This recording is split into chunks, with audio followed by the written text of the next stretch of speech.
نازدار صلى الله عليه وسلم هر کەسێک سێ کچێ بێ پەروەردەی بکە ئەوە موژدەی یەکەم ئەمجا دوایەوە بەخێوی بکە موژدەی دووەم سەبر بگرێ لەسەریان و دوایەوە هەموو ناڕەحەتەکان تێپەڕکە پێغەمبەری نازدارە فەرمێ لە ڕۆژی قیامەتە ئەم کچەی دێت ڕاوەستێ لە بەینی باوک و دایکە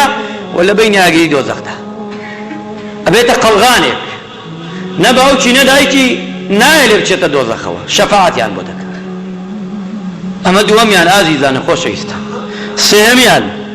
ئەچینەوە بۆ لای پێغەمبەری نازدار صلی الله عليه وسلم ئەفەرمێ هەر کەسێ ئەگەر سێ خۆشکی هەبوو ئەمجا تێتە سەرەوە نەک باوک و دایک تێتە سەرەوەی هەر کەسێ سێ خۆشکی هەبوو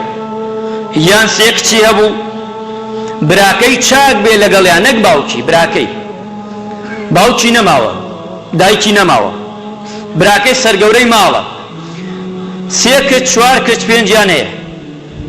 چاک و باش بێ لەگەڵیدا پێغەمبەری خوا فەرمی عەلەیهی سەڵات وەسەلام ئەوە ئیقامەیەکی وەرگردووە لە دیوانی خوادا کە بچێتە باشتەوە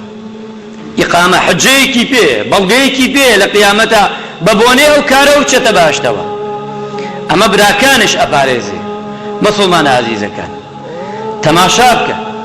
لە حەدیثی تردا هاتووە وتێتی سێ پێغەمبەری خوا صلی الله علیه وتیانەی پێغەمبەری خوا گەردوو بێ وتێتی دووش لە ڕیوایەتێکی تردا وتیانە یەک ئافرەتش ئەجر و پاداشتی ئەمان هەیە بۆیە ئەبێ ئینسانی خوا صلی الله عليه وسلم فەرمێ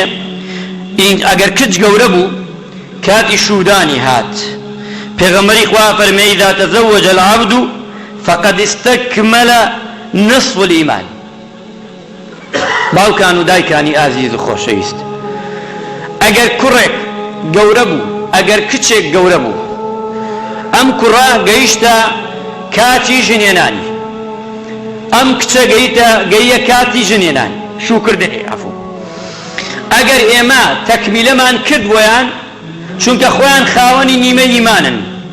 هەر مرۆڤ بێ خاوەنی نیوە ئیمانە ئەگەر ژنی هێنا کامل دەبێ کوڕ ژنی هێنا کامل دەبێ ئیمانەکەی کچ شووی کرد ئیمانەکەی کامل دەبێ ئەمە پێغەمبەری نازدار صلی الله عليه وسلم فەرمێ چونکە فەرمێ فەلیەتەقی الله فی نصف الباقی واتا با لەخوا بترسێ لە نیوەکەی تر واتا ئەگەر ژنی هێنا